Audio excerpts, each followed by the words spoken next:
कार्यक्रम के अपने करेंगे।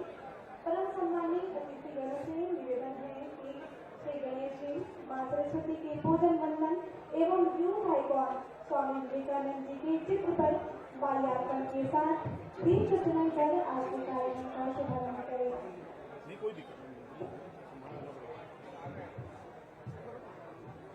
ओम दीपो ज्योति पर ब्रह्मा दीपो ज्योति जनार्दना दीपो हरतु मे पापम पूजा दीपम नमोस्तुते सुमंगलोतु कल्याणम आरोग्यम सुख संपदा सद्बुद्धि विनाशाय पूजा दीपम नमोस्तुते ओम चंद्रमा मनसो जागक्षोः सूर्यो अजायता श्रोत्रान्वायुष्य प्राणस्य मोघा भगिनीरजायता कर्पूरगौरं करुणावतारं संसारसारं भुजगेन्द्रहारं सदा वसन्तं हृदयहारविन्दे भवं भवानी सहितं नमामि।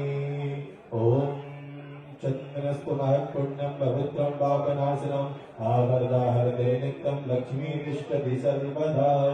ओम गजाननं भूतगणाधिसेवितं कवेत्यजम्बो भवचारुभक्षणम् उमासुतं शोकविनाशकारिकं नमामि विघ्नेश्वरपादपङ्कजम् ओम ओकदीः प्रतिमोदद्वां पुष्पवतीः रसोपरीः अस्वा इव सजद्वरीः विबुधः आरैष्णवः ओम तां गन्धर्वा अगस्त्वामिन्द्रस्त्वां बृहस्पतिः त्वामोकदे सोमो राजा विद्वानिशमदामुच्यता ओम माल्यादीनि सुगन्धीनि माल्यत्वादिवै प्रभो मया हितानि पुष्पाणि पूजातं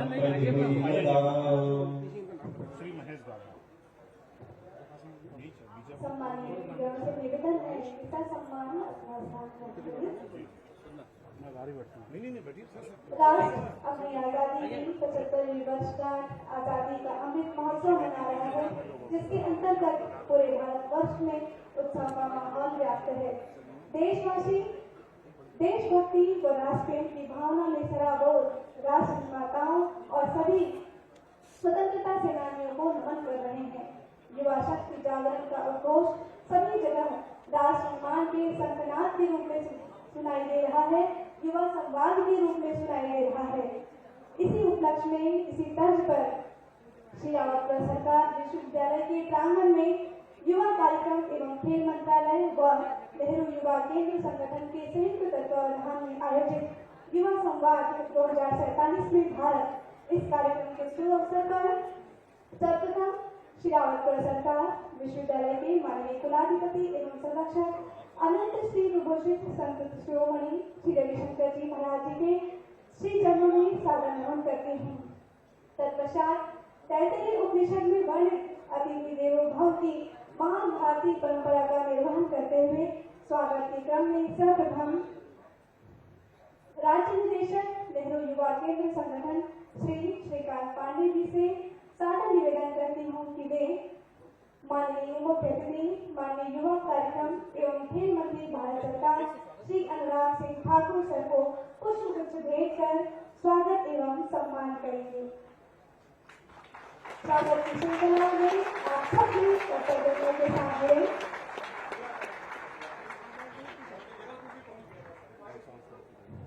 तत्पश्चात माननीय प्रतिकुलाधिपति महोदय श्री रावतपुर सरकार विश्वविद्यालय रायपुर श्री हर्ष गौतम सर से भी सादर निवेदन करती हूँ कि माननीय युवा कार्यक्रम एवं खेल मंत्री भारत सरकार श्री ठाकुर सर का पुष्पगुच्छ द्वारा सादर अभिनंदन करें, स्वागत करें, सम्मान करें।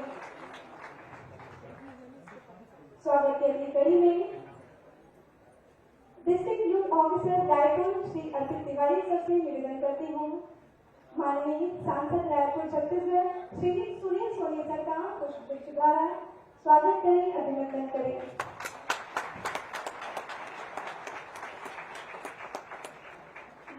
कुलपति महोदय डॉक्टर S.K. सिंह सर से भी निवेदन करती हूँ कि माननीय विधानसभा सदस्य रायपुर श्री ब्रिजमोहन अग्रवाल सर का पुष्पगुच्छ भेंट कर स्वागत करें, सम्मान करें।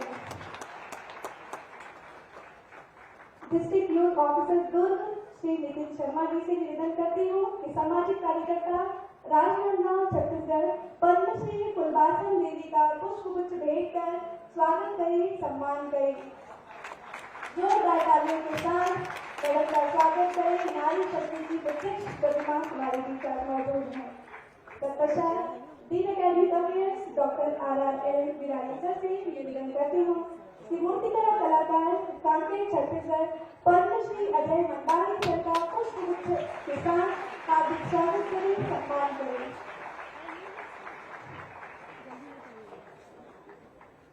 District youth officer Kanker Shri Abhishek Anand sir से निवेदन करती हूँ कि माननीय प्रतिकुलाधिपति महोदय श्री हर्षवर्धन सर से निवेदन करती हूँ कि अभिषेक आनंद सर का पुष्पगुच्छ के साथ स्वागत करें, अभिनंदन करें।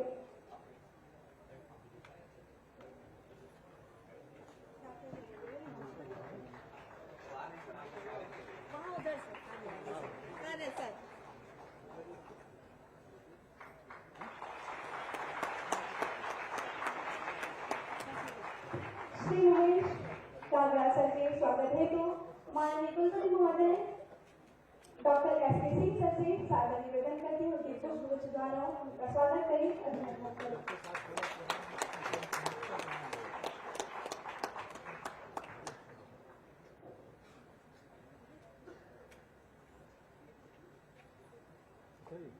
स्वागत के क्रम में युवा शक्ति के रूप में आज इस सभागार में उपस्थित संकाय अध्यक्षों, विभागाध्यक्षगण, समस्त विभाग अध्यक्षगण, समस्त पदाधिकारियों, आचार्यों, कर्मचारियों, शोधार्थियों, प्रिय विद्यार्थियों एवं नेहरू युवा केंद्र संगठन के युवा मंडल के स्वयंसेवक, साथ ही प्रिंट मीडिया एवं इलेक्ट्रॉनिक मीडिया से पधारे हुए पत्रकार बंधुओं एवं विभिन्न स्थानों से पधारे गणमान्य अध्यापकों का पूरे विश्वविद्यालय परिवार की ओर से भावभरा स्वागत एवं अभिनंदन करती हूँ।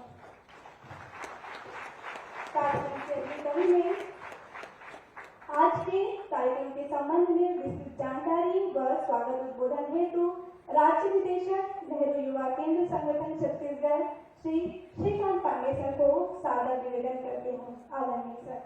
आज के इस युवा संवाद कार्यक्रम के सम्मानित मुख्य अतिथि और भारत सरकार के सूचना प्रसारण एवं युवा कार्यक्रम खेल मंत्री माननीय अनुराग ठाकुर जी, यहाँ के लोकप्रिय सांसद जो बराबर नेहरू युवा केंद्र के कार्यक्रम में आशीर्वाद देते हैं, माननीय सोनी साहब, हमारे बीच में पूर्व में जब नेहरू युवा केंद्र में राज्य स्तर पर अध्यक्ष होते थे तो जिनके मार्गदर्शन में मुझे काम करने का मौका मिला है और इस क्षेत्र के लोकप्रिय विधायक माननीय ब्रिजमोहन अग्रवाल जी, यहाँ के कुलपति S.K. सिंह साहब, प्रो कुलपति माननीय गौतम जी, और जो राजनांदगांव में हम लोग एक साथ इस यात्रा को शुरू किए थे, पद्मश्री फुलवासन बाई जो 2 लाख महिलाओं को जोड़ी हैं, और अजय मंडावी जी जिनको प्रधानमंत्री जी ने अपने मन की बात में इनकी चर्चा की और नेहरू युवा केंद्र के सर वॉलंटियर थे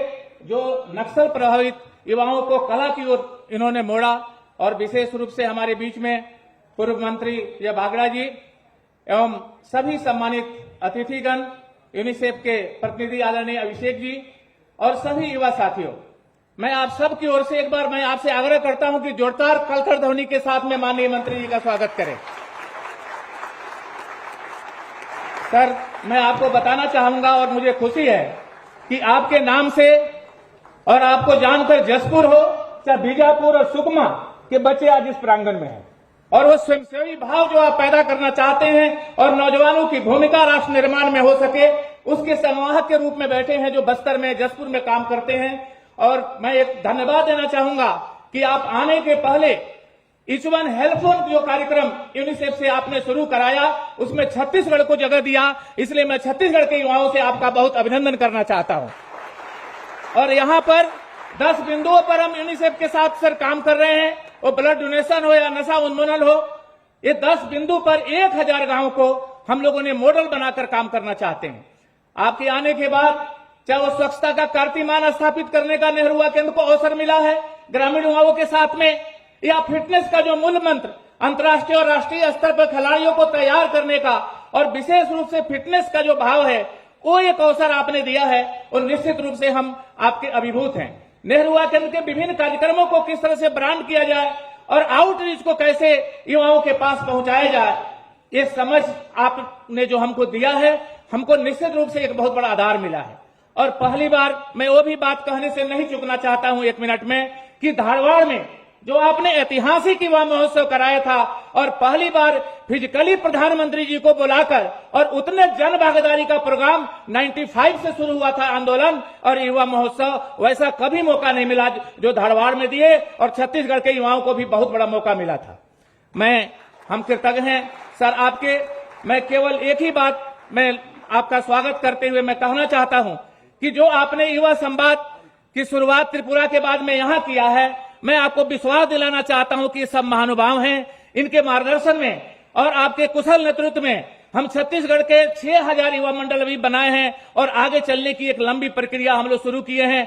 हम आपके मार्गदर्शन में हम प्रयास कर रहे हैं कि छत्तीसगढ़ के आधे गांव में हम युवा मंडल और युवती मंडल को हम खड़ा करके, और जो भी आपका निर्देश मिलेगा और जो शैक्षिक भाव की बात है, और विशेष रूप से जो प्रधानमंत्री जी ने 5 प्रण जो किया है, तो आने वाला नौजवानों के सामने एक भविष्य है कि 2047 कैसा होगा, उसके 5 जो बिंदु हैं, अगर वो नौजवान अपने जीवन में उतार लेगा तो भारत के भविष्य जो 2047 में बनेगा वो महाशक्ति के रूप में मिलेगा और एक ताकत मिलेगी भारतवर्ष को दुनिया में जो विश्व गुरु कहलाने का। ये जो हमारा और Y20 भी आपने छत्तीसगढ़ में आपने मौका दिया, और सारे जहां जहां Y20 हो रहा है उन सबको आपने छत्तीसगढ़ के आईएम में भेजा। हम अभिभूत हैं आपसे। मैं ज्यादा समय नहीं लेते हुए मैं फिर से आपका हृदय से आभारी हूं, और इसी तरह छत्तीसगढ़ में आप हमें मौका दें, ये मैं आपसे विनती करता हूं। बहुत बहुत धन्यवाद, बहुत बहुत आभार। बहुत बहुत धन्यवाद सर स्वागत उद्बोधन एवं इस कार्यक्रम की विस्तृत रूपरेखा को हम सभी के बीच रखने के लिए सादर आभार। तत्पश्चात सम्मानीय अतिथियों को मैं बताना चाहती हूँ कि आज एसआरयू यूथ मोबाइल ऐप का लॉन्चिंग होने जा रहा है इस मंच के द्वारा। यह हम सभी के लिए गौरव का विषय है और छत्तीसगढ़ में विश्वविद्यालय स्तरीय अपने ही इस प्रकार का पहला ऐप है जिसके बहुआयामी लाभ सभी विद्यार्थियों को मिल पाएंगे। इस एसआरयू मोबाइल ऐप की विशेषता ये रहेगी कि विद्यार्थियों को ऑनलाइन पेमेंट की सुविधा होगी, लाइन लगने की बाध्यता नहीं होगी। साथ ही विद्यार्थियों को इसी ऐप के माध्यम से असाइनमेंट्स, सिलेबस, टाइम टेबल की जानकारी मिल पाएगी और उनके अटेंडेंस ऑनलाइन माध्यम से होते रहेंगे। यहाँ तक कि विद्यार्थी छुट्टी का आवेदन भी इस माध्यम से कर पाएंगे। लाइब्रेरी के सभी पुस्तकों की जानकारी इस एप्लीकेशन के द्वारा आपको मिलेगी। परीक्षा से संबंधित जानकारी मिलेगी। परीक्षा परिणाम आप सभी भी इस एप्लीकेशन के माध्यम से देख सकते हैं। यहाँ तक कि यह ऐप विद्यार्थी के एडमिशन से लेकर उसे डिग्री प्राप्त करने तक की जो शैक्षणिक यात्रा रहेगी एसआरयू में, उन सभी चीजों में उसकी मदद करेगा।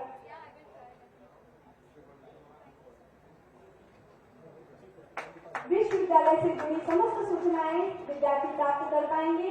शिक्षकों के लिए फीडबैक भी भर पाएंगे। साथ ही विद्यार्थियों के साथ साथ पालक एवं अभिभावक भी अपने बच्चों से संबंधित जानकारी भी प्राप्त कर पाएंगे। आज किसी मंच के द्वारा एसआरयू वर्ल्ड मैगजीन का विमोचन किया जा रहा है। जोरदार तालियों के साथ उस एसआरयू मैगजीन का स्वागत करें। यह मैगजीन पाठकों को देश दुनिया की जानकारी, विश्वविद्यालय के विभिन्न गतिविधियों एवं विज्ञान, प्रौद्योगिकी, योग, अध्यात्म से जुड़े विभिन्न क्षेत्रों की जानकारी मिल पाएगी।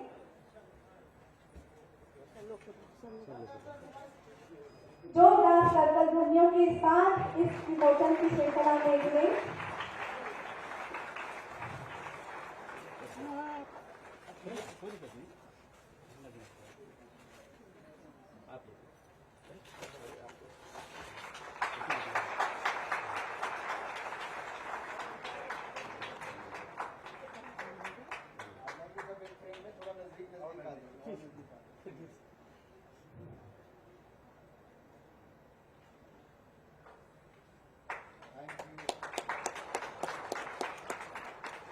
तत्पश्चात कार्यक्रम के अगले क्रम में माननीय कुलपति महोदय श्री रावतकर सरकार विश्वविद्यालय Raipur professor SV. Singh sir से सादर निवेदन करती हूँ कि उपस्थित हम सभी युवा पीढ़ी को संबोधित कर अनुग्रहित करें। माननीय कुलपति महोदय। Thank you doctor Radhika. सर्वप्रथम मैं परमपिता परमेश्वर का स्मरण करते हुए पूज्य महाराज श्री के चरणों में अपना श्रद्धासुमन अर्पित करता हूं।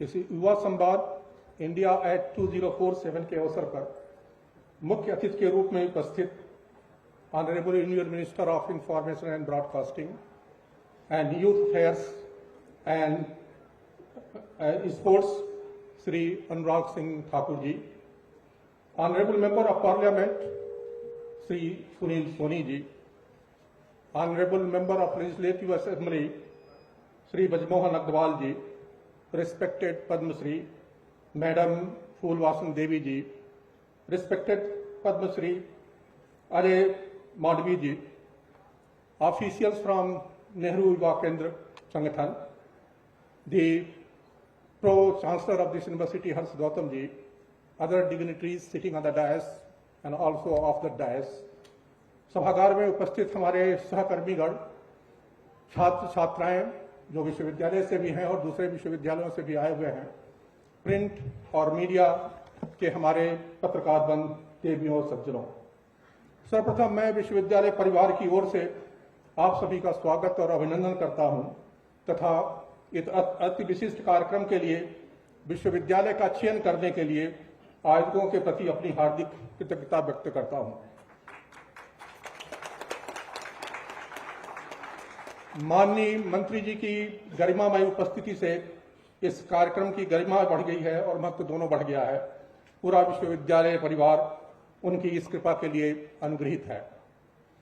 आज से 75 साल पहले जब देश को स्वतंत्रता मिली थी तो उन स्वतंत्रता सेनानियों जिनके बलिदान, त्याग, तपस्या से स्वतंत्रता मिली थी, उन्होंने एक भविष्य के भारत का सपना देखा था।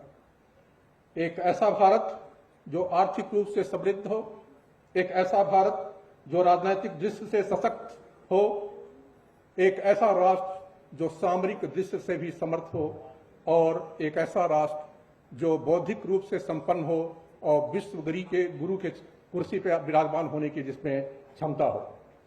स्वतंत्रता ने न केवल हमें खुली सांस में सांस लेने का मौका दिया, बट अपने साथ वो एक शक्ति और एक बड़ी जिम्मेदारी साथ लेकर के आई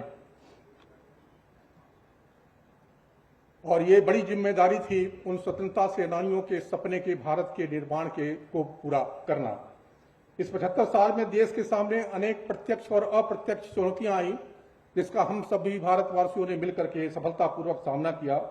यह इसी का परिणाम है कि 75 वर्ष पूर्व एक 34 करोड़ युवा देश अब एक विभिन्न जातियों, धर्मों, मान्यताओं एवं संस्कृतियों के 138 करोड़ लोगों का एक संपन्न लोकतांत्रिक राष्ट्र हो गया है और हम द मदर ऑफ डेमोक्रेसी, लोकतंत्र की जननी का कहलाने के पूरे हकदार हो गए हैं। हमारे माननीय प्रधानमंत्री जी ने भारत को 2047 तक एक विकसित राष्ट्र बनाने का लक्ष्य रखा है और कहा है कि इस लक्ष्य से कम कोई भी लक्ष्य हमें स्वीकार नहीं होगा और इन उद्देश्यों को प्राप्त करने के लिए उन्होंने पंच प्राण, 5 प्रण या 5 संकल्प की बात की है तो हमारे सामने लिख दिया हुआ है। विकसित भारत का निर्माण, एकता एवं एकजुटता, गुलामी के हर सोच से मुक्ति, नागरिक कर्तव्य और विरासत पर गर्व। और जब भी देश के निर्माण में देश के निर्माण या देश के भविष्य की बात होती है तो हमारा ध्यान बरबस युवाओं की तरफ जाता है और इसका 2 कारण है। एक कारण है उनका संख्या बल।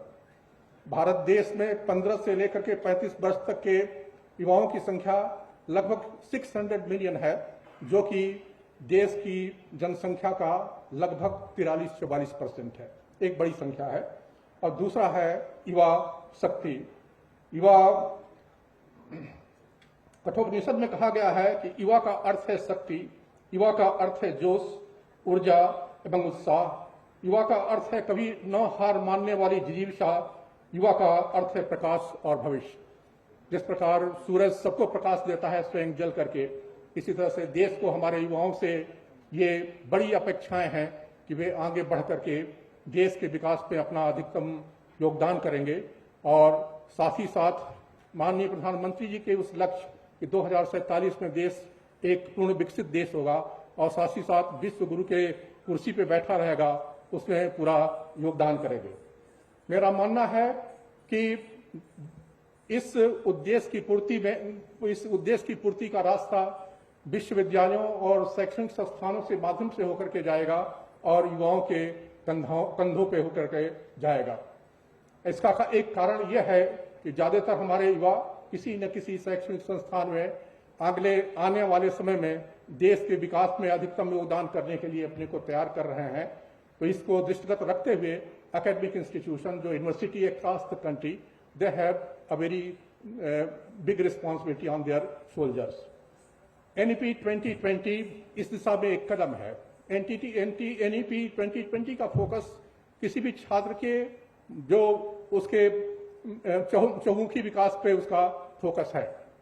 हमारा यह विश्वविद्यालय श्री रावतपुरा सरकार विश्वविद्यालय अपने स्थापना काल से ही एक ऐसे विश्वविद्यालय के रूप में विकसित हो रहा है जहां पे कि विज्ञान, धर्म और आध्यात्म साथ साथ काम करते हों। एक ऐसा विश्वविद्यालय जहां छात्रों को सिर्फ ज्ञानवान नहीं बनाया जाता है बल्कि उनके चरित्र निर्माण पर भी उतना ही जोर दिया जाता है। एक ऐसा विश्वविद्यालय जो कि जहां के स्नातक ग्लोबली प्रोफेशनली कॉम्पिटेंट नहीं है but they do have a high moral and ethical value. एक ऐसा विश्वविद्यालय जो एक संपूर्ण मानव का निर्माण करता है, जो जिनके हृदय में दया हो, प्रेम हो, करुणा हो, संवेदनशील हो और वो एक विश्व नागरिक के रूप में उभर करके वसुधैव कुटुंबकम, one earth, one nation, one फेवरी के सिद्धांत को सिर्फ आत्मसात करने के लिए तैयार हो। मेरा वसुधैव कुटुंबकम का संदेश देने वाला यह देश विश्व गुरु के आसन पर विराजमान था। मेरा मानना है कि इस अध्ययन, अध्यापन, आराध्य और अध्यात्म के माध्यम से है हम पुनः उस गौरवशाली इतिहास को दोहराएंगे। 2047 तक हम युवाओं के बल पर एक विकसित राष्ट्र होंगे और साथ ही साथ विश्व गुरु का दर्जा हासिल करेंगे। मैं पुनः विश्वविद्यालय की ओर से आप सब लोगों का स्वागत और अभिनंदन करता हूं और माननीय मंत्री जी को उनकी गरिमामयी उपस्थिति के लिए कृतज्ञता व्यक्त करता हूं। जय हिंद, जय छत्तीसगढ़, जय गुरुदेव।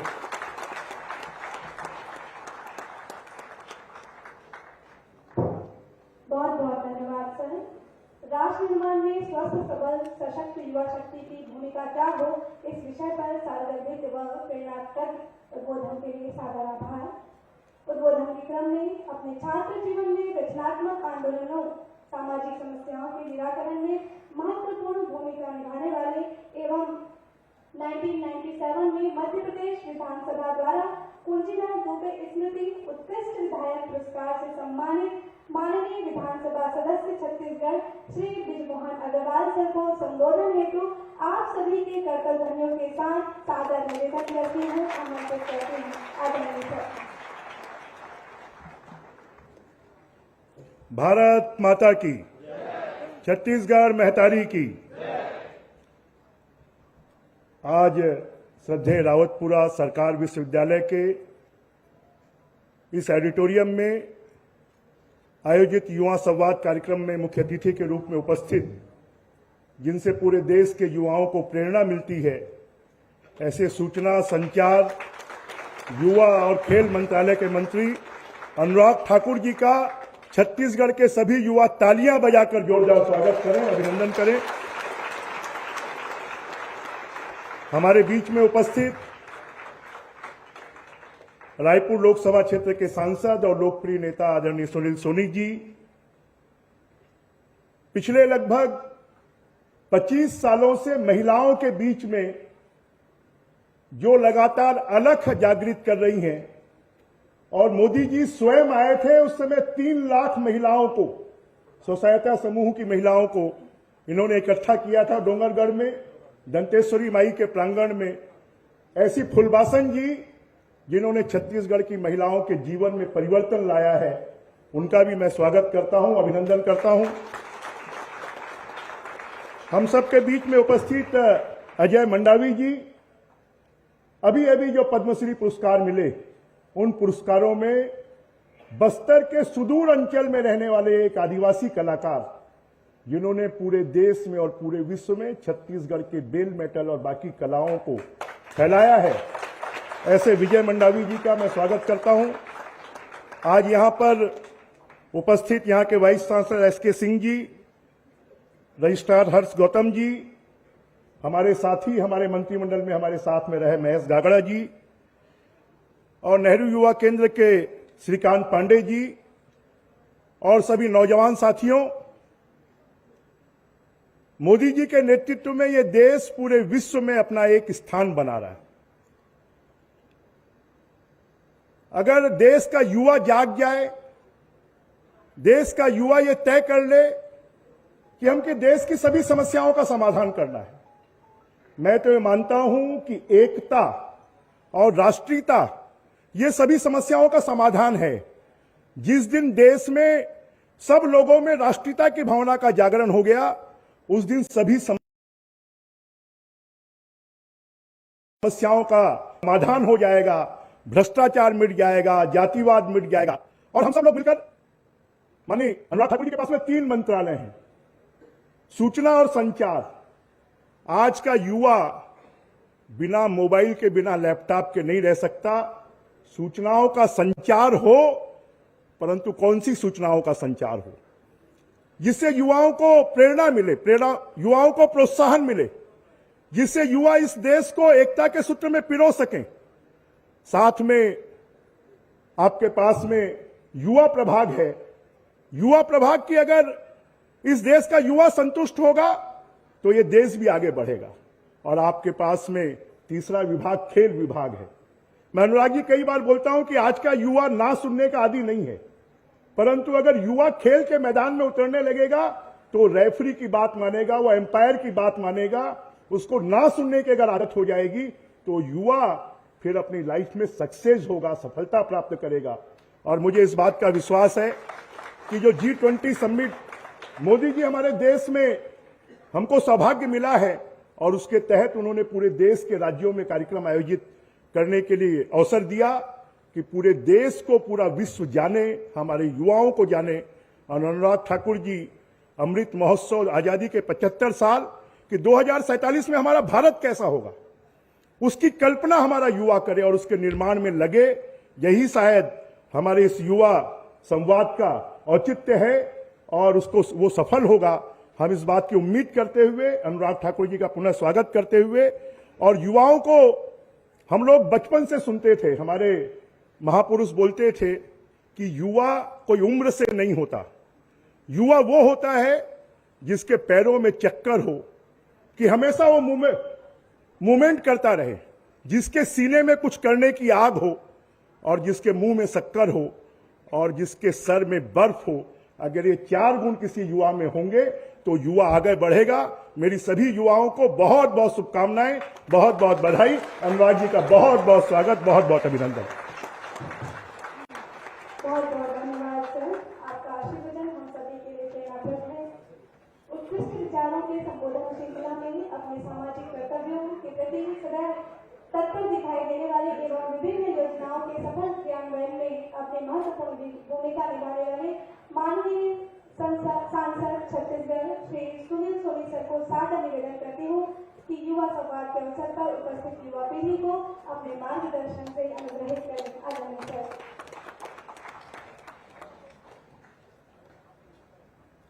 मेरे साथ में दोनों हाथ उठा के जयकारा लगा दें। भारत माता की, छत्तीसगढ़ महतारी की। आज हम लोग सौभाग्यशाली हैं कि भारत सरकार के सबसे युवा मंत्री और जो लगातार प्रधानमंत्री जी को सहयोग करके ईमानदार भूमिका निभाने वाले ऐसे भारत सरकार के केंद्रीय मंत्री आदरणीय अनुराग ठाकुर जी हम सबके बीच में जोरदार ताली बजा के स्वागत करें। मंच पर हमारे शहर के बहुत ही वरिष्ठ विधायक, मध्य प्रदेश और छत्तीसगढ़ के पूर्व मंत्री आदरणीय बृजमोहन अग्रवाल जी उपस्थित है। आदरणीय श्रीमती पद्मश्री कुलवासन बाई जी उपस्थित है। हमारे पद्मश्री अजय मंडावी जी उपस्थित है। हमारे हर्ष गौतम जी, हमारे वीके सिंह जी, श्रीकांत पांडे जी और पूर्व मंत्री महेश गागड़ा जी उपस्थित है और इस कार्यक्रम में उपस्थित सभी युवा साथियों। प्रधानमंत्री मोदी जी इस अमृत काल में सबसे आह्वान किया कि हम देश का अमृत महोत्सव मनाएं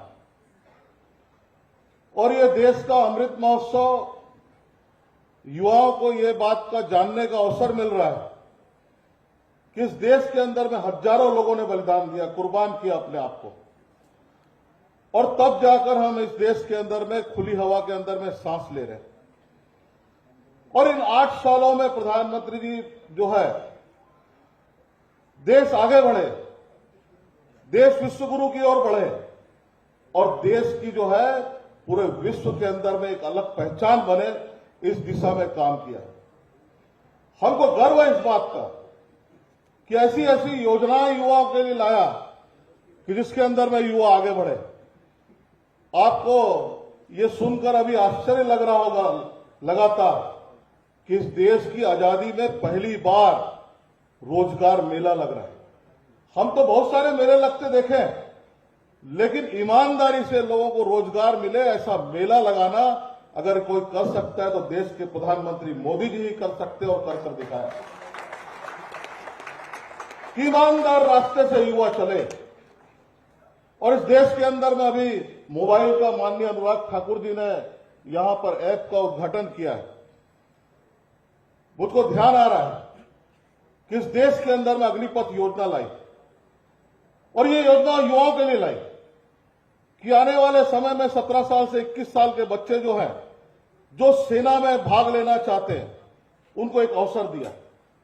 लेकिन दुर्भाग्य से इस संचार क्रांति का, इस मोबाइल का दुरुपयोग हुआ और जो भ्रम फैलाने वाले लोग, उनका हौसला बढ़ा और देश के अंदर में इस अग्निपथ योजना के ऊपर में प्रश्न चिन्ह लगाया। यहां पर करोड़ों अरबों रुपए का विध्वंस हुआ।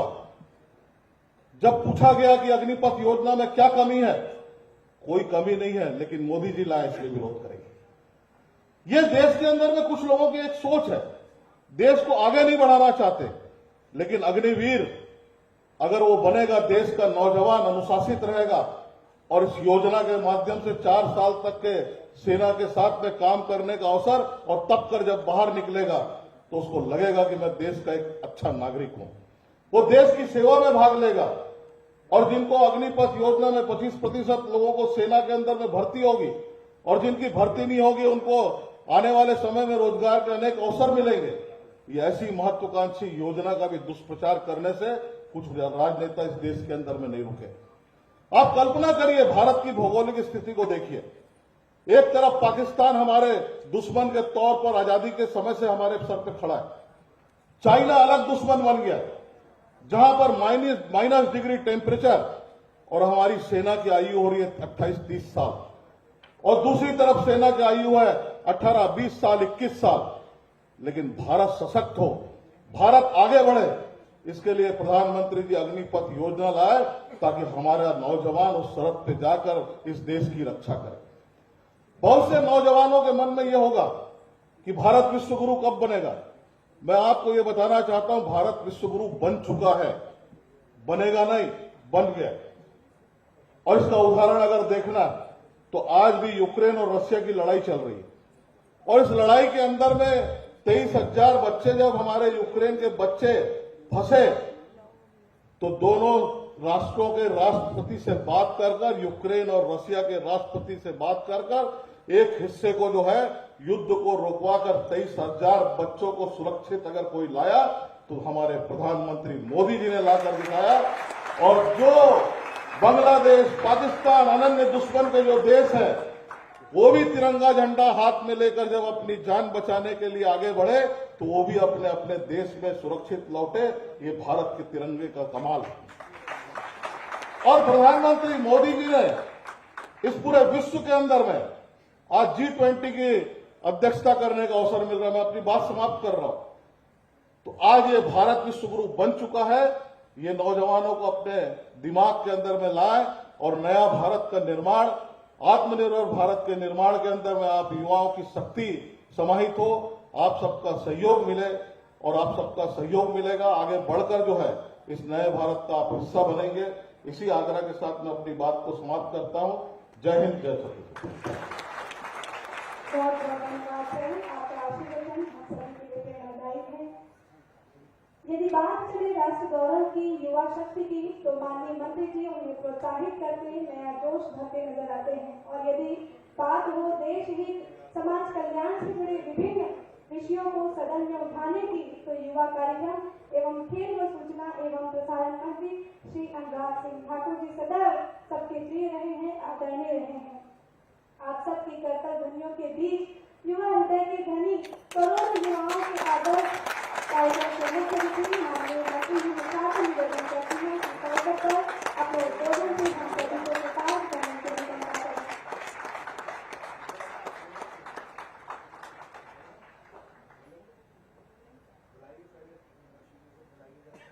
हम सभी के बीच नारी शक्ति की प्रत्यक्ष प्रतिमा परम सम्मानीय फुलबासन बाई जी को मैं सादर आमंत्रित करती हूँ कि वे इस युवा संवाद के अवसर पर हम सभी को अपने आशीर्वाद से अनुग्रहित करें। बोलो भारत माता की, छत्तीसगढ़ महतारी की। आज के कार्यक्रम में सबसे पहले मैं यही कहूँ कि छत्तीसगढ़ की ही पहचान पहुना न माने भगवान। आज के हमारे भारत सरकार केंद्रीय मंत्री हम सबके दुलरवा भैया जी है हनुमान की तरह युवा मल्ला जोश। जब प्रभु श्री रामचंद्र जी लंका जी तो सबसे पहले हनुमान की जरूरत पड़ी। आज छत्तीसगढ़ में युवा नेहरू युवा केंद्र के जम्मो युवा भाई बहनी मनबर हमारे बीच में हमारे मंत्री अनुराग भाई ला मैं तहे दिल से धन्यवाद दूं आई और जोश ला भरी और एक दिन हम ऐसे सब मिलके काम करन। एक बार सबसे पहले मैं बधाई जय जोहार कहूँ और मंच में विराजमान जम्मू मोर अति सम्मानित गुरुदेव मन है और मोर पद्मश्री भाई हो जम्मू आप मन हो, आप सब लोग नमन करते हो। कबर की मोर बस समय एक दिन ऐसे रहा है गरवा छेरी चरात रहा हूँ तो सब जना ये लगे फुलबासन गोठिया नहीं सकते। अब ऐसे कहते फुलबासन 2 मिनट गोठिया भी ज्यादा जन बोल गई। पढ़े लिखे नहीं आए, मैं पढ़ना लिखना नहीं आया, लेकिन जिंदगी में वो काम करे लाते। अब वो छत्तीसगढ़ी सबले बड़ी जो छत्तीसगढ़ में गर्व छेरी चरा है, लेकिन आज मैं विश्वास के साथ कह सकता हूँ यहाँ ममता करुणा दया है। मैं कभी नहीं सोच रही हूँ कि सैकड़ों नेशनल अवार्ड मिली, लेकिन आज ये जो मिले हैं हम सबके कारण मिले हैं। मैं ये कहना चाहूँ कि मैं आज तक चावल के मार से जिंदगी जियत रही हूँ। आत्महत्या करे वो निकल के रहो ट्रेन में, 4 बच्चे तो ट्रेन में डाले वो निकल के रहो। कभी की 2-2 4-4 दिन भूखे प्यासे रहना, एक साड़ी में 3 टुकड़ा करके पहनाना, होटल में कब बसी धोना, लकड़ी में बीनना, यही मोर काम रहा है। पति पढ़े लिखे नहीं है, गर्व छेरी चला रहन। अब वो जिंदगी देखो जल हम समाज के तल सबके दाई दादा होते, माँ बाप होते, लेकिन गरीब के कोई माँ बाप नहीं हुए। मैं अपन बच्चे मन तड़पते हुए देखते हुए बोल लगी कि अपन बार तो हर कोई जिंदगी जीते, दूसरा बार जिंदगी जीना चाहिए। ट्रेन में कटाला तो चल दो लड़का को रोक ली और जेकर से रुके के बाद आज तक मैं कभी अपन भर एक चप्पल ले हूँ, 25 साल से मैं एक साड़ी ले हूँ। जीतूं तो समाज भर, मर भी जाऊं तो समाज भर दे दान कर चुके हैं। अब मोर साथ में 2 मुट्ठी चावल 2 रुपया पैसा से 11 बहनी मतलब शुरू कर रहे हैं। राजनांदगांव में 2.5 लाख बहनी है और छत्तीसगढ़ में लगभग 8 लाख बहनी मन जुड़े है और लगभग 95 करोड़ रुपये बचत राशि से 2 रुपया शुरू खरीदते और राजनांदगांव में 40 करोड़ रुपया है। हम बड़े बड़े कंपनी और सोसाइटी चला था। अभी अमिताभ बच्चन घलो बुलारिश कौन बनेगा करोड़पति में, पढ़ेगा तो नहीं आया, लेकिन 50 लाख जीत के और वो पैसा ला दान करे लगभग करोड़ों रुपया पैसा से मोर संगठन चलते माँ बमलेश्वरी फेडरेशन के नाम से। और मैं पूरे छत्तीसगढ़ में घूम घूम के सरकार के जो योजना है हमारे भारत सरकार के शौचालय बनाए, बस जैसे सरकार है बिगुल फुकिस तो मैं शौचालय अपन हाथ में ले ले। माननीय डॉक्टर रमन सिंह जी भैया जी है, हमारे अग्रवाल भैया जी है, सोनी भैया जी है, सब मिल के और सोच बदले से कुछ नहीं हुआ। सोच बदलगी तभी शौचालय के उपयोग हो। बिना सरकार की मदद से शौचालय शुरू करे नवराजन और जिला ऐसा है 18 दिन लेके गाँव शौच मुक्त होते गई। और आज छत्तीसगढ़ में घूम घूम के महीना मन हमन शौचालय बनाथन, राजमिस्त्री काम करथन और सरकार के पैसा बचाथन। कबर के शौचालय की जरूरत हमला है। सरकार हमारा इतना अच्छा सोचा थे तो मैं प्रधानमंत्री जी को तहे दिल से धन्यवाद देता हूँ। और हमारे छत्तीसगढ़ में आए भी रही है, राजनांदगांव में भी आए रही से। और मैं लगातार ये काम ला पूरे छत्तीसगढ़ी भारत में पूरे यूनिवर्सिटी के बच्चे मन ला पढ़ाता हूँ। गाँव वाली हल्दी धनिया मिर्ची लगाथन, ऑर्गेनिक सब्जी, ऑर्गेनिक जहाँ यहाँ सरकार नरवा गरवा घुरवा बारी चलाते वो 10 साल के पहले उम्र चालू हो गई है। हमारे शुरू कर रखा है ये नरवा गरवा घुरवा बाड़ी है।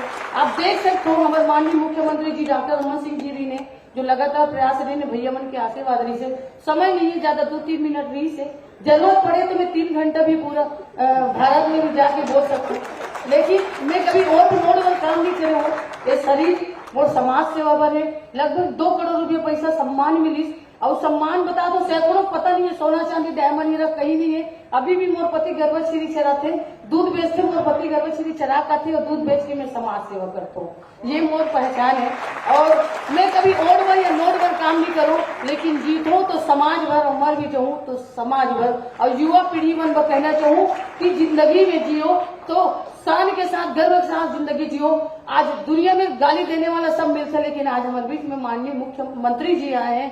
पहले गाली सुनी सोई तब आज सब हम ताली बजाते हैं। तो ऐसे नहीं ताली बजाए और कर्म करे लगी। आप कर्म करो और वैसे बड़े बड़े जगह में जा सकते हो। जय हिंद, जय भारत, जय सती। बहुत धन्यवाद। मातृशक्ति नारी शक्ति के जज्बे को इस मंच के द्वारा प्रणाम करते हैं, सलाम करते हैं जोरदार तालियों के साथ। बहुत धन्यवाद। इसी के साथ ही मैं माननीय मुख्य महोदय को सादर आमंत्रित करती हूँ संबोधन हेतु कि वे आए एवं हम सभी को इस अवसर पर अपने उद्बोधन द्वारा अनुग्रहित करें।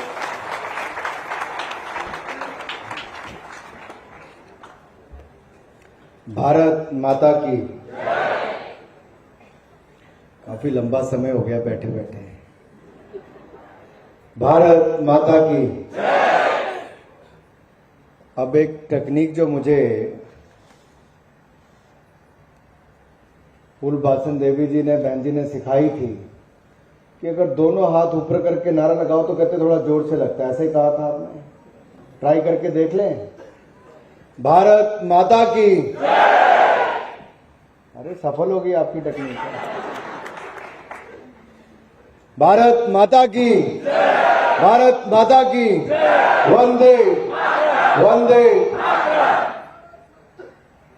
नवयुग का नव सृजन युवाओं तुम्हारे हाथ में है।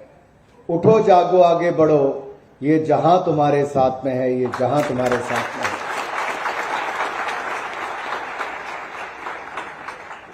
युवा संवाद इंडिया एट 2047, ये इसी सोच के साथ शुरुआत की गई कि आप जैसे युवाओं को भारत को कहां लेकर जाना है। और इस युवा संवाद के शुभ अवसर पर हमारे यहाँ के लोकप्रिय सांसद आदरणीय भाई सुनील सोनी जी, पूर्व में रहे मंत्री और हमारे लोकप्रिय विधायक आदरणीय भाई बृजमोहन अग्रवाल जी, पद्मश्री फूलबासन देवी जी, पद्मश्री अजय भाई, और हमारे बीच में जिनके शानदार कैंपस के बीच में एसआर यूनिवर्सिटी के हम बैठे हैं, ऐसे प्रो चांसलर आदरणीय Harsh Gautam ji, vice chancellor professor SK Singh ji, और नेहरू युवा केंद्र के हमारे वो जुझारू अधिकारी श्री एसके पांडे जी, जिनके कारण यह कार्यक्रम सफल हो पाया। बाकी सभी माननीय अधिकारीगण, फैकल्टी मेंबर्स और मेरे युवा साथियों और मीडिया से आए हुए मेरे प्रिय मित्रों, मैं जब वैशाली जी मंच की ओर आई तो मुझे एक पल के लिए लगा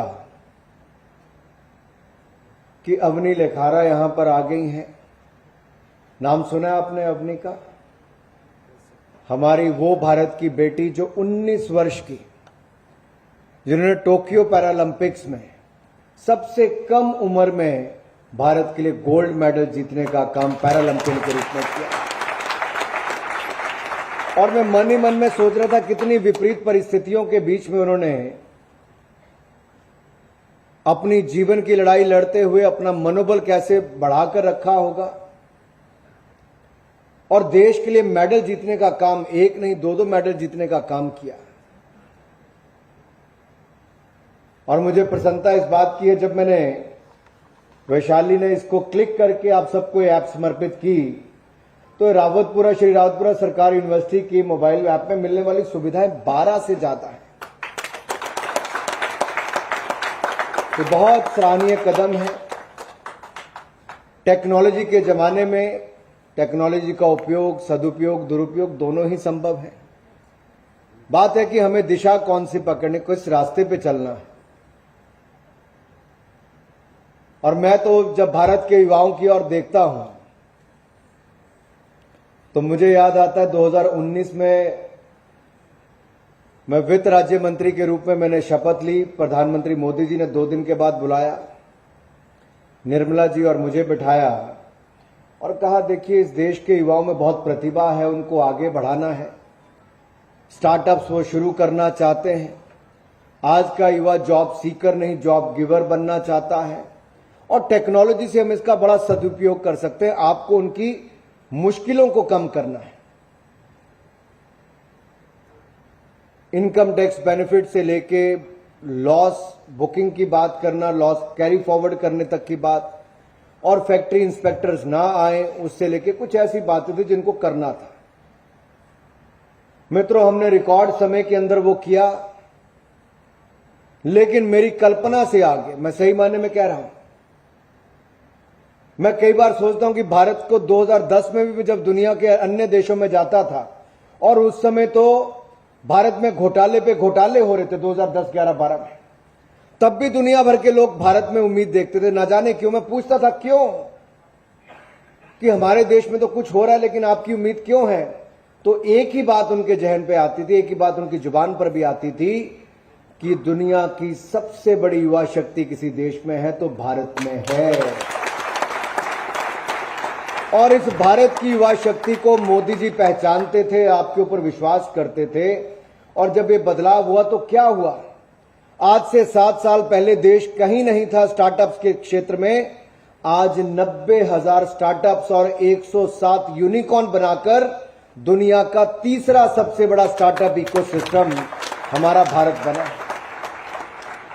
और जब मैं 107 यूनिकॉर्न की बात करता हूं तो एक कंपनी की वैल्यूएशन कम से कम $1 बिलियन होगी, यानी कि 8,000 करोड़ से ज्यादा एक कंपनी की वैल्यूएशन होगी। कई कंपनियों की वैल्यूएशन हजारों करोड़ है। जहां 3-3, 4-4 पीढ़ियां इतना बड़ा साम्राज्य खड़ा नहीं कर पाई, वो आज के युवाओं ने 8-8 साल में खड़ा कर दिया। ये भारत के युवाओं की ताकत है और यही भारत को आगे ले जाने के लिए हमें सबसे ज्यादा जरूरत है। आज मैं जब हर्ष गौतम जी से भी बैठे पूछ रहा था कि आपके यहां पे प्लेसमेंट्स कैसे होती हैं।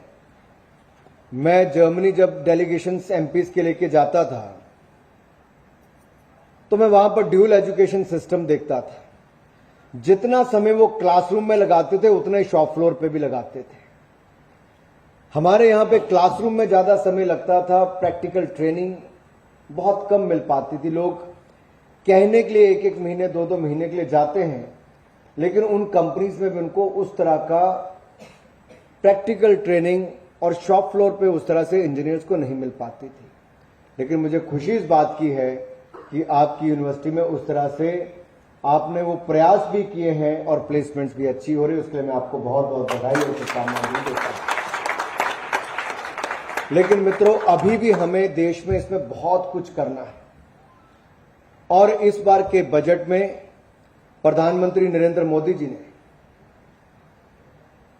हमारे युवाओं के लिए कौशल विकास योजना के अंतर्गत, स्किल इंडिया के अंतर्गत future works 4.0 21st century skills क्या हो, artificial intelligence, machine learning, 3D printing, internet of things, coding, इन सब विषयों पर आपको स्किल ट्रेनिंग देने के लिए लाखों युवाओं के लिए प्रावधान बजट में किया है। 30 स्किल इंडिया इंटरनेशनल सेंटर देश के कोने में अलग अलग जगहों पर खोले जाएंगे। 3 centre of excellence artificial intelligence के बनाए जाएंगे। 47 लाख युवाओं को स्टाइपेंड देने का काम भी मोदी सरकार इन 3 वर्षों में करने वाली है। और यही नहीं, आप में से युवा जो अपनी फैक्ट्री चलाएंगे, उद्योग लगाएंगे, लघु उद्योग चलाएंगे, ऐसे बहुत सारे जो इससे पहले हैं, अब भी चलाएंगे, उनके लिए 2 लाख करोड़ रुपया बैंकों से ऋण के रूप में कम ब्याज दर पर उनको उपलब्ध होगा। और जो मेरी बहन पद्मश्री फूलबासन देवी जी ने कहा, इन्होंने जमीन पे करके दिखाया कि सेल्फ हेल्प ग्रुप क्या कर सकते हैं। ऐसे समूहों को जोड़ने का काम किया है। मेरी उस बहन को अपना घर छोड़ के किसी शहर में नौकरी करने नहीं जाना पड़ा, अपने यहां के उत्पाद को देश के अलग अलग कोनों में पहुंचाने का और छत्तीसगढ़ के कोनों में पहुंचाने का काम इनके समूहों ने किया है। अब उन समूहों की ताकत और बढ़ाने के लिए जहां एक और महिलाओं के लिए 9 करोड़ ऐसे सेल्फ हेल्प ग्रुप के सदस्यों के लिए अब टेक्नोलॉजी के साथ जोड़ना, उनको ज्यादा बड़ी मार्केट देने का काम, इसका बजट में प्रावधान भी हमारी ऐसी बहनों के लिए प्रधानमंत्री मोदी जी ने कर दिया है। और हमारी बहनें बचत ज्यादा करें। देखिए, बहनों के लिए क्या फर्क पड़ता है। बहनों के लिए बचत करें तो महिला सम्मान बचत पत्र 2 लाख रुपए तक का 2 साल के लिए 7.5% ब्याज उनको मिलेगा। ये भी हमने इस बार बजट में कर दिया है ताकि बहनों की बचत ज्यादा हो सके। मैं बजट के ऊपर ज्यादा नहीं जाऊंगा, लेकिन इतना जरूर कहना चाहता हूं, कुछ युवाओं महिलाओं के लिए बहुत कुछ किया है। लेकिन सबसे बड़ी बात प्रधानमंत्री मोदी जी ने लाल किले की प्राचीर से 15 अगस्त 2022 को कही, और वो आजादी का अमृत महोत्सव जब देश अब मना रहा है उससे जुड़ा हुआ है, और इस बार का बजट भी उससे जुड़ा हुआ है। आजादी का अमृत महोत्सव पूरा देश मना रहा है। देश भर में हजारों कार्यक्रम, 95,000 से ज्यादा कार्यक्रम देश भर में छोटे से लेकर बड़े कार्यक्रम हुए। करोड़ों युवाओं को इसमें जोड़ने का काम हुआ। स्वतंत्रता संग्राम में जिन लोगों ने अपनी भूमिका निभाई, उनके घरों तक पहुंच के उनको सम्मानित करने से लेकर उनको स्मरण करने का काम किया गया। और यही नहीं, इस अमृत काल में अमृत काल के 5 प्रण ये क्या है, ये युवाओं के सामने मोदी जी ने लाल किले की प्राचीर से रखे। पहला प्रण, विकसित भारत का निर्माण करना। हम डेवलपिंग कंट्री से एक डेवलप्ड कंट्री कैसे हों, उस दिशा में हमें अपना योगदान देना। और जब एक विकसित भारत बनेगा तो उसमें हर वर्ग का उत्थान होगा, उसको आगे बढ़ने का अवसर मिलेगा। We will be able to implement the sustainable development goals. We will be able to achieve that before 2030. That is very, very important. इसके साथ साथ दूसरी बात कही, गुलामी की मानसिकता से मुक्ति पाना। और ये इसलिए जरूरी है कि अगर शहीद भगत सिंह, चंद्रशेखर आजाद से लेकर राजगुरु से लेकर बाकी सब ने अपना जीवन बलिदान कर दिया, तो अपनी युवावस्था में फांसी के फंदे को भी चूमकर ये सोचा कि मेरे भविष्य का युवा, उसको बलिदान देने की जरूरत नहीं, उसको केवल योगदान देकर अपने भारत को आगे बढ़ाना है। मेरे भाइयों, उन्होंने अपने प्राण त्याग दिए थे। हमें तो 5 प्रण को अपनाने का काम करना, उसको निभाने का काम करना है। और अगली बात जो उन्होंने कही कि हमें अपने विरासत पर, हमें गौरवशाली इतिहास पर गर्व करना है, अपनी कला, संस्कृति, साहित्य पर गर्व करना है। ये जो पश्चिमी देशों की मानसिकता हमारे देश के ऊपर पिछले 70 वर्षों में थोपी गई और हम अपने गौरवशाली इतिहास को भूलते चले जा रहे थे, कहीं ना कहीं सोच को बदलने का काम पिछले 8 वर्षों में हुआ। और आज मेरे जैसे युवा सीना ठोक कर कह सकते हैं कि दिव्य और भव्य सोमनाथ मंदिर का निर्माण हुआ, दिव्य और भव्य सोमनाथ धाम बनी, दिव्य और भव्य काशी विश्वनाथ धाम बना, दिव्य और भव्य केदारनाथ धाम बना, महाकाल लोक का निर्माण हुआ, और अगले साल दिव्य और भव्य अयोध्या धाम बनकर भी तैयार हो जाएगा।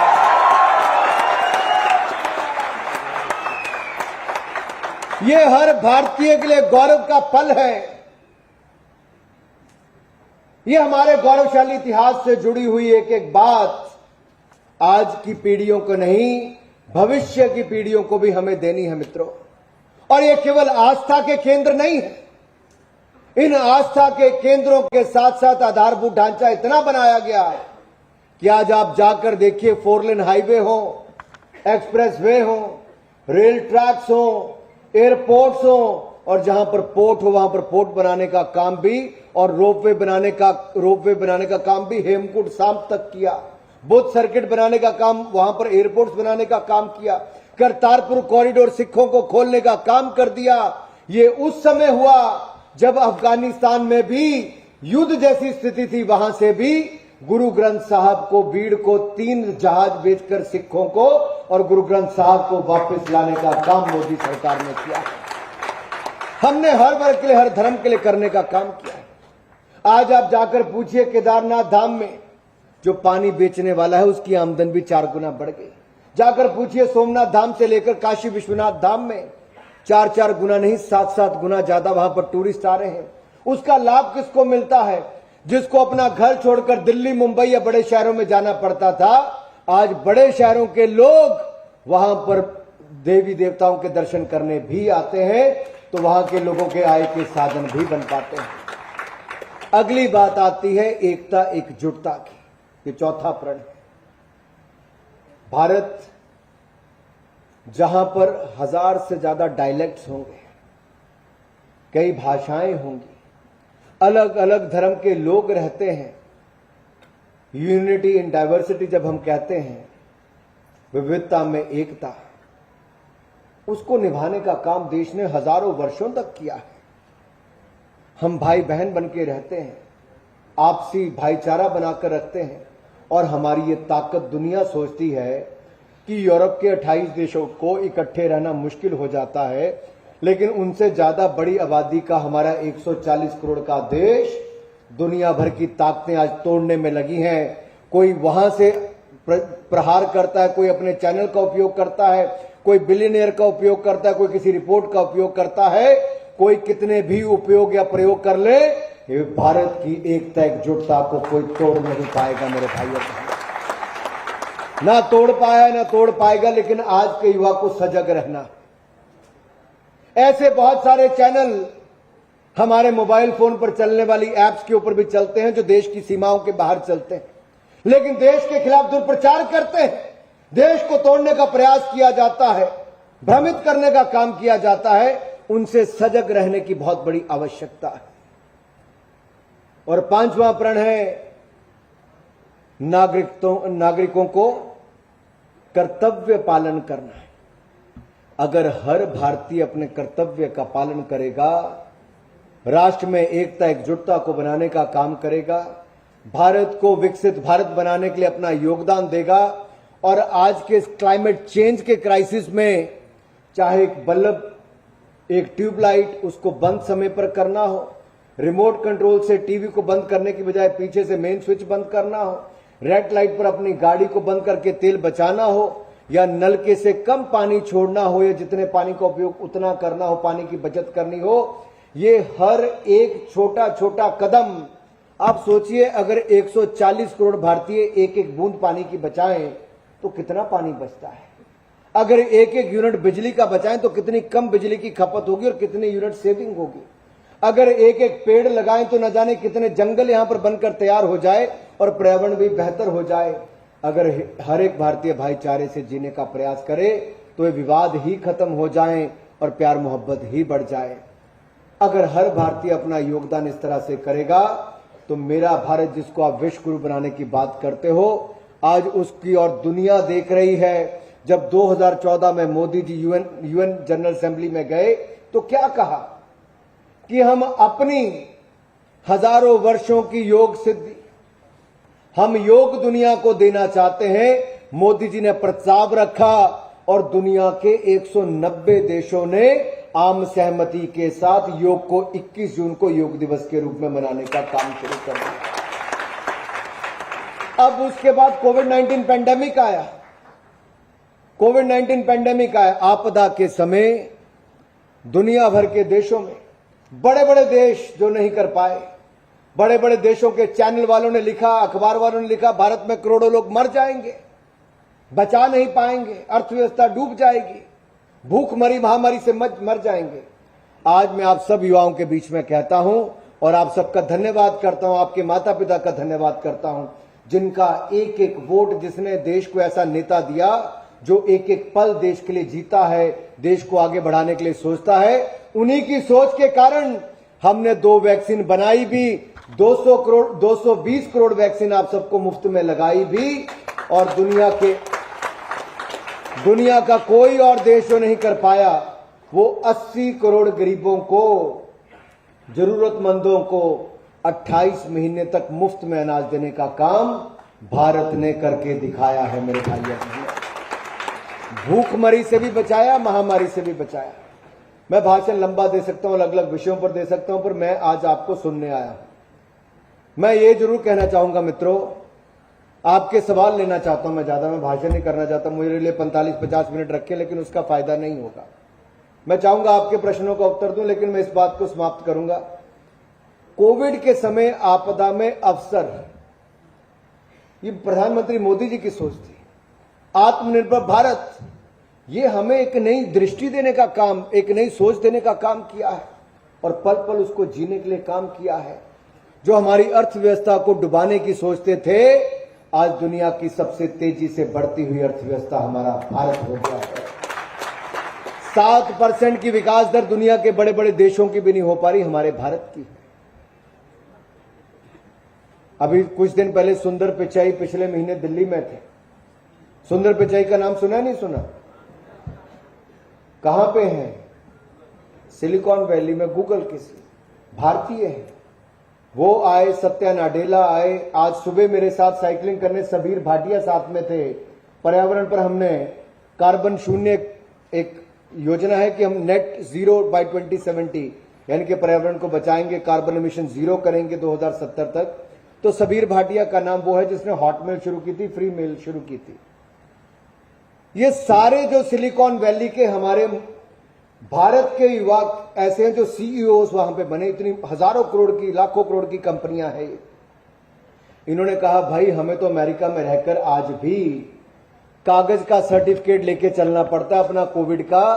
ये मोदी जी ने क्या कर दिया हिंदुस्तान में, जहां कोविन ऐप पर आपको कुछ सेकंड के अंदर आपका सर्टिफिकेट भी आ जाता है, तो अमेरिका नहीं कर पाया, भारत ने कैसे कर दिया है।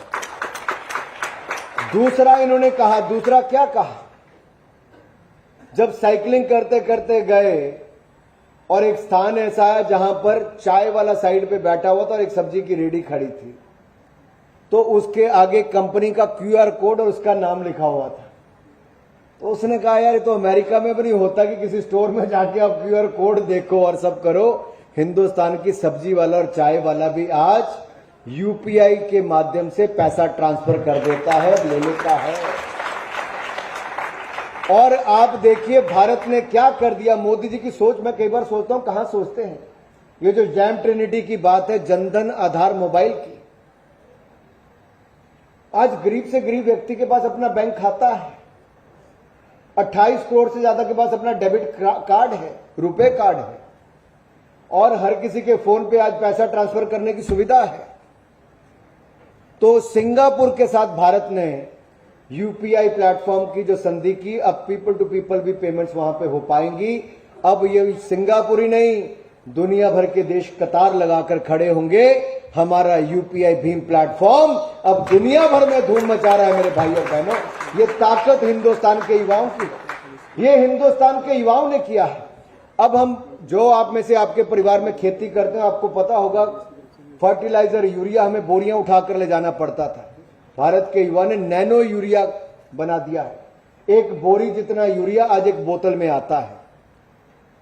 Drone technology, Modi ji drone की नीति लेकर आए। आज फर्टिलाइजर से लेके आपके घर में दवाइयों से लेके बाकी डिलीवरी करने का काम ड्रोन करता है। आपकी रैली से लेके आपकी शादियों की पिक्चराइजेशन करने का काम, वीडियो शूट करना ड्रोन करता है। आज स्वामित्व योजना में आपकी जमीन का पूरा रिकॉर्ड देने का काम ड्रोन के माध्यम से होता है। आज ड्रोन के क्षेत्र में 1 लाख से ज्यादा रोजगार के अवसर आने वाले हैं। ये फिनटेक स्पेस में नए रोजगार, मैं इसलिए कुछ बातें टच कर रहा हूं कि हमें इस बात को यूनिवर्सिटीज में लेकर चलना है कि भविष्य का रोजगार कहां पे है, क्या हमारी शिक्षा उस दिशा में बदल रही है। इसीलिए हमारी न्यू एजुकेशन पॉलिसी, शिक्षा नीति उस दृष्टि से ही तैयार की गई है, जो 34 वर्ष तक नहीं आई। वो नरेंद्र मोदी जी की सरकार नई शिक्षा नीति, राष्ट्रीय शिक्षा नीति आप सबके लिए लेकर आई है। मैं ज्यादा ना कह के हर्ष जी, मैं यहां पर थोड़ा ब्रेक लूंगा। मैं चाहूंगा थोड़े क्वेश्चन आ जाए। पांडे जी, कुछ क्वेश्चन पूछ सकता हूं? आप में से किसी के मन में कोई प्रश्न हो तो आप एक एक करके पूछ सकते हैं।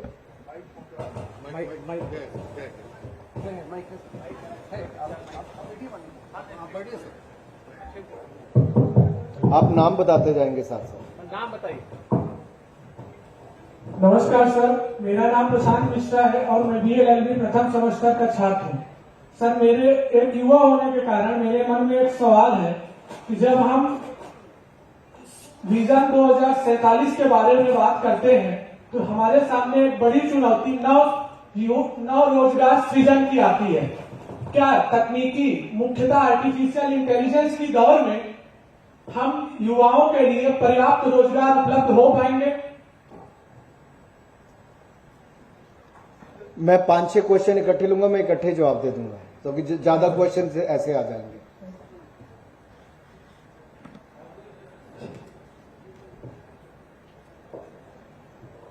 Good afternoon, sir. Good afternoon. Myself, Aditi Tiwari from BSc Optometry, 3rd year. Sir, my question is, when we talk about the Vision 2047, the reference of the high status India is taken from which section of the society? And how it is intervened with the low section of the youth income? You have to further explain your question, please. So, means that the high status income of the society is how it is the section of the society. And How it is? That means section of the society. Higher education section of the society. Yes, sir. And the low income status of the youth is how it is relevant to it. Relevant to what? So the high income status. I still couldn't understand your question, because that is why I said further explain. What do you mean by relevant? So, actually I need to ask you that how the income of the low income of the youth can get over to the more fundamental rights and how they can grow up Okay. on their own way. Okay.